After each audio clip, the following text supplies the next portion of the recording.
ನಮಸ್ತೆ ಮಿತ್ರರೇ. ಆರೋಗ್ಯವೇ ಭಾಗ್ಯ. ಆರೋಗ್ಯಕ್ಕಿಂತ ಮಿಗಿಲಾದುದು ನಮ್ಮ ಜೀವನದಲ್ಲಿ ಯಾವುದೂ ಇಲ್ಲ ಎಂಬ ಅರಿವು ನಮಗೆಲ್ಲರಿಗೂ ಸಹ ತಿಳಿದಿದೆ.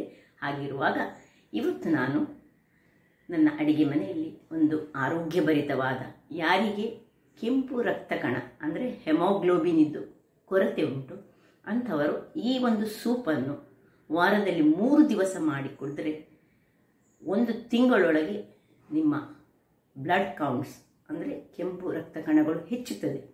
ಅದು ಡೆಫಿನೆಟ್ ಆಗಿ ನೀವು ಒಮ್ಮೆ ಮಾಡಿ ನೋಡಿ, 1 ಮಂತಲ್ಲಿ ನಿಮಗೆ ಅದರ ಅನುಭವ ಆಗ್ತದೆ.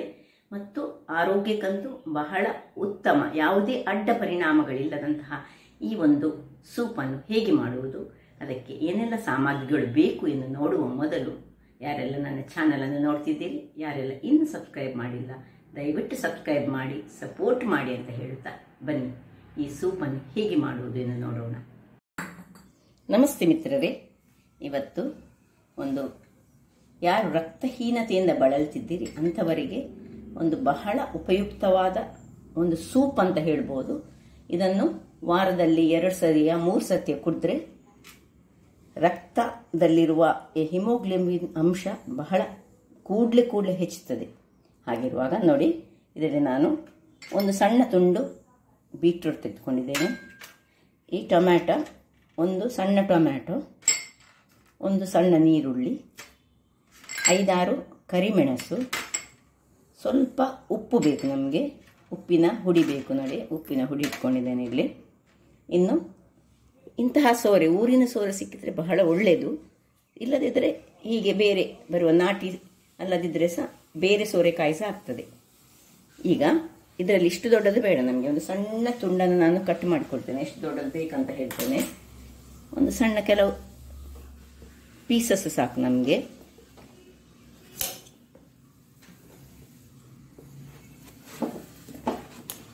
ಇದರ ಸಿಪ್ಪೆಯನ್ನು ತೆಗೆದುಕೊಂಡು ನಾವು ನೋಡಿ ಒಂದು ಸಣ್ಣ ಪೀಸ್ಗಳಾಗಿ ಮಾಡಿ ತೋರಿಸ್ತೇನೆ ನಾನು. ಎಷ್ಟು ಪೀಸಸ್ ಬೇಕು ಹೇಳಿ, ಇಷ್ಟೇ ಸಣ್ಣ ಸಾಕು. ವೀಕ್ಷಕರೇ, ಇಲ್ಲಿ ಇದು ಕಟ್ ಮಾಡಿ ಆಯ್ತು ನೋಡಿ. ಇದನ್ನೆಲ್ಲ ಈಗ ಒಂದು ಕುಕ್ಕರಲ್ಲಿ ಬೇಯಿಸಬಾರ್ದು. ಯಾವಾಗ ಕುಕ್ಕರಲ್ಲಿ ಬೇಯಿಸಿದರೆ ಅದರ ಕೆಲವು ಅಂಶಗಳು ನಷ್ಟ ಆಗ್ತದೆ ಅಂತ. ಆದ್ದರಿಂದಾಗಿ ನಾನೊಂದು ಪಾತ್ರೆ ತೆಗೆದುಕೊಂಡು ಇಂತಹ ಎಲ್ಲ ಸೂಪ್ ಮಾಡುವಾಗ ನಾವು ಏನು ಮಾಡಬೇಕು ಹೇಳಿದರೆ ನೋಡಿ, 1 ಗ್ಲಾಸ್ನಷ್ಟು ನೀರು ಹಾಕ್ಕೊಳ್ತಿದ್ದೇನೆ. ಈಗ ಇದರಲ್ಲಿ ಟೊಮ್ಯಾಟೊ ಹಾಕ್ಕೊಳ್ತಿದ್ದೇನೆ, ನೀರುಳ್ಳಿ ಹಾಕ್ಕೊಳ್ತಿದ್ದೇನೆ. ಅದಕ್ಕೆ ಬಿಳಿ ನೀರುಳ್ಳಿ ಸಿಕ್ಕಿದ್ರೆ ಸಹ ಒಳ್ಳೆಯದು. ಮತ್ತು ಸ್ವಲ್ಪ ಸೋರೆಕಾಯಿಯನ್ನು ಹಾಕ್ಕೊಳ್ತಿದ್ದೇನೆ. ಸಣ್ಣದಾಗಿ ಹೆಚ್ಚಿಟ್ಟಂತಹ ಬೀಟ್ರೂಟನ್ನು ಹಾಕ್ಕೊಳ್ತಿದ್ದೇನೆ. ಈಗ ಇದನ್ನು ಚೆನ್ನಾಗಿ ನಾನು ಬೇಯಿಸಿಕೊಳ್ತೇನೆ. ಸೊ ಇದು ಮುಚ್ಚಳವನ್ನು ಮುಚ್ಚಿಕೊಂಡು ಇದು ಬೇಯಿಸಿಕೊಳ್ಳೋಣ. ಮತ್ತೆ ಉಪ್ಪು ಹಾಕೊಳ್ಳೋಣ. ವೀಕ್ಷಕರೇ, ಇಲ್ಲಿ ನೋಡಿ, ಇದು ಒಳ್ಳೆ ಬೇಯ್ತಾ ಉಂಟು.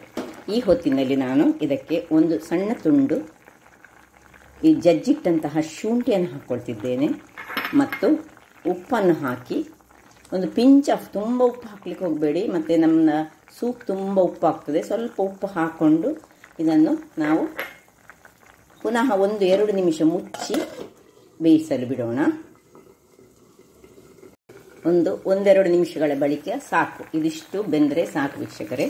ಈಗ ನೋಡಿ, ಇದನ್ನು ತಿರುಗಿಸ್ಕೊಂಡು ನಾನು ಇದನ್ನು ಆಫ್ ಮಾಡಿಕೊಂಡು ಇದರಲ್ಲಿರುವ ನೀರು ಅದರಲ್ಲೇ ಇರಲಿ. ಇದನ್ನೆಲ್ಲ ತಣ್ಣಗಾಗಲು ಒಂದು ತಟ್ಟೆಗೆ ಹಾಕ್ಕೊಳ್ತೇನೆ ನೋಡಿ. ತಟ್ಟೆಗೆಲ್ಲವನ್ನು ಹಾಕ್ಕೊಂಡು ನಿಮಗೆ ನಾನು ತೋರಿಸ್ತೇನೆ.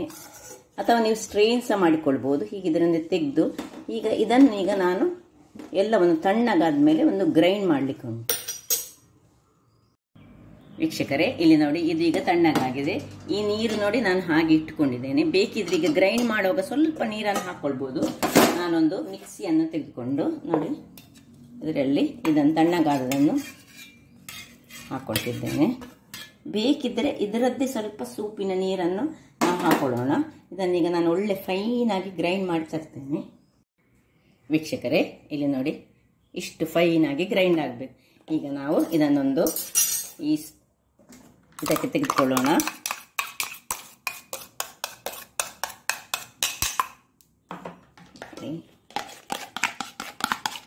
ಇಷ್ಟು ಒಳ್ಳೆ ಪೇಸ್ಟಿನ ಥರ ಆಗಬೇಕು. ಇನ್ನು ಈ ನೀರನ್ನು ಸ್ವಲ್ಪ ಈ ಮಿಕ್ಸಿಗೆ ಹಾಕ್ಕೊಂಡು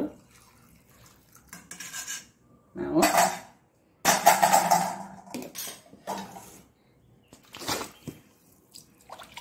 ಈಗ ಇದನ್ನು ನೀರು ಮಾಡಿಕೊಳ್ಳೋಣ. ಇಲ್ಲಿ ಇದೇ ಒಂದು ಪಾತ್ರೆಯನ್ನು ನಾವು ನೋಡಿ, ಇದರಲ್ಲಿ ಸ್ವಲ್ಪ ಸಹ ನೀರಿರಬಾರ್ದು, ಇಟ್ಕೊಂಡು ಆನ್ ಮಾಡ್ಕೊಳ್ಳೋಣ. ಅದಕ್ಕೆ ಸ್ವಲ್ಪ ಬೆಣ್ಣೆ ಹಾಕೊಳ್ಳೋಣ. ಸ್ವಲ್ಪವೇ ಸ್ವಲ್ಪ ಬೆಣ್ಣೆಯನ್ನು ಹಾಕ್ಕೊಂಡು, ನಿಮಗೆ ಬೇಕಿದ್ರೆ ಹಾಕ್ಕೊಳ್ಬೋದು, ಬೇಡದಿದ್ದರೆ ಬಿಟ್ಕೊಳ್ಬೋದು. ನೋಡಿ, ನಾನು ಸ್ವಲ್ಪ ಬೆಣ್ಣೆ ಹಾಕ್ಕೊಳ್ತಿದ್ದೇನೆ ಇದಕ್ಕೆ. ಇನ್ನು ನೋಡಿ, ಇದನ್ನು ಚೆನ್ನಾಗಿ ಕಲಡಿಸ್ಕೊಳ್ಬೇಕು. ಹೀಗೆ ಬಂತು ನೋಡಿ. ಇನ್ನು ಇದಕ್ಕೆ ಬೇಕಿದ್ರೆ 1 ಗ್ಲಾಸ್ನಷ್ಟು ಇನ್ನು ನೀರು ಹಾಕ್ಕೊಳ್ಬೋದು. ಬೆಣ್ಣೆಯನ್ನು ಸ್ವಲ್ಪ ಮಾಡಿಕೊಂಡು ಇಲ್ಲಿ ಸಣ್ಣದಾಗಿಟ್ಕೊಳ್ಳಿ.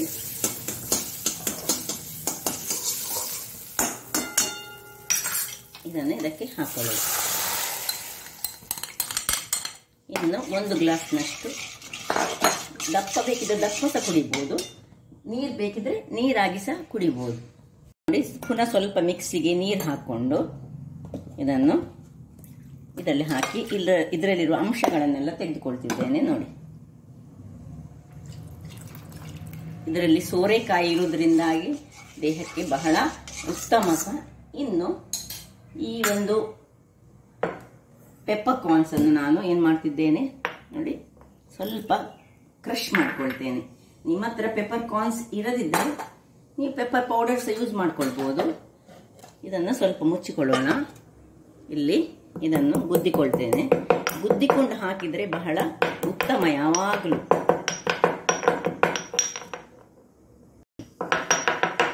ವೀಕ್ಷಕರೇ ನೋಡಿ, ಇಷ್ಟು ಪೌಡರ್ ಆಗುವಾಗ ಇದನ್ನು ನೋಡಿ, ಇದೀಗ ಕುದಿಸ ಬರಲಿಕ್ಕೆ ಶುರುವಾಯಿತು. ಇದಕ್ಕೆ ಹಾಕೊಳ್ಳೋಣ. ಬೇಕಿದ್ರೆ ಈ ಹೊತ್ತಿನಲ್ಲಿ ನೀವು ಸ್ವಲ್ಪ ಲಿಂಬೆಯ ರಸ ಬೇಕಿದ್ದರೆ ನಿಮಗೆ ಹಿಂಡಿಕೊಳ್ಬೋದು, ಬೇಡದಿದ್ರೆ ತೊಂದರೆ ಇಲ್ಲ. ಇಲ್ಲಿಗ ಉಪ್ಪು ಚೆಕ್ ಮಾಡುವಾಗ ಉಪ್ಪು ಕಮ್ಮಿ ಇದ್ರೆ ಸ್ವಲ್ಪ ಕಡಿಮೆ ಉಂಟು ಉಪ್ಪು, ಸ್ವಲ್ಪ ಉಪ್ಪನ್ನು ಹಾಕೊಳ್ಳೋಣ. ನಾವು ಇಷ್ಟು ದಪ್ಪದಲ್ಲಿ ಸಹ ನಾವು ಮಾಡ್ಬೋದು, ಅಥವಾ ನೀವು ಇದಕ್ಕೆ ಪುನಃ ಸ್ವಲ್ಪ ನೀರನ್ನು ಹಾಕಿ ಇನ್ನೂ ಸಹ ಸೂಪ್ ಥರದಲ್ಲಿ ಕುಡಿಬೋದು. ಇನ್ನು ಸೂಪ್ ಸರ್ವ್ ಮಾಡುವಾಗ ಸಹ ಹಾಗೆ ನಾವೇನು ಮಾಡ್ಬೇಕು ಹೇಳಿದ್ರೆ, ಕೊತ್ತಂಬರಿ ಸೊಪ್ಪಿನ ಇದ್ರೆ ಹಾಕೊಳ್ಬೋದು, ಇರದಿದ್ರೆ ತೊಂದರೆ ಇಲ್ಲ. ನೋಡಿ, ನಾನು ಲಿಂಬುವನ್ನು ಎಂಡಿಗೆ ನಾವು ಕುಡಿಯಲಿಕ್ಕೆ ಆಗುವಾಗ ಹಾಕೊಳ್ತಿದ್ದೇನೆ ಅಂತ ಇದ್ದೇನೆ. ಸ್ವಲ್ಪ ಡ್ರಾಪ್ಸ್, 1 ಡ್ರಾಪ್ಸ್ ಹಾಕಿದ್ರೆ ಸಾಕು. ನೋಡಿ, ಇಷ್ಟು ಕುದಿದ್ರೆ ಸಾಕು, ಹೆಚ್ಚು ಕುದಿಸುವ ಅಗತ್ಯ ಇಲ್ಲ. 1 ಕುದಿ ಬಂದರೆ ಸಾಕು. ಈಗ ಸರ್ವಿಂಗ್ ಟೈಮ್. ಸರ್ವ್ ಮಾಡ್ತಿದ್ದೇನೆ ನಾನು.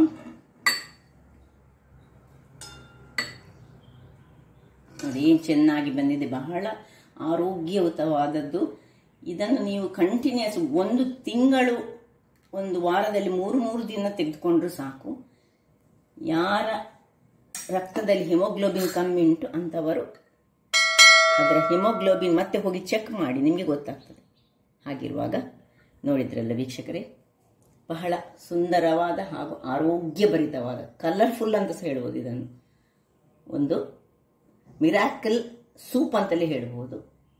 ಹಾಗಾದರೆ ನನ್ನ ಕುಕಿಂಗ್ ಚಾನಲ್ ನಿಮಗೆ ಇಷ್ಟ ಆದರೆ ಬೋಳೂರು ಸುವರ್ಣ ಚಾನಲನ್ನು ಲೈಕ್ ಮಾಡಿ, ಶೇರ್ ಮಾಡಿ ಹಾಗೂ ಸಬ್ಸ್ಕ್ರೈಬ್ ಮಾಡಿ, ಹಾಗೂ ನನ್ನ ಇನ್ಸ್ಟಾಗ್ರಾಮ್ ಪೇಜನ್ನು ಫಾಲೋ ಮಾಡಿ. ಧನ್ಯವಾದಗಳು.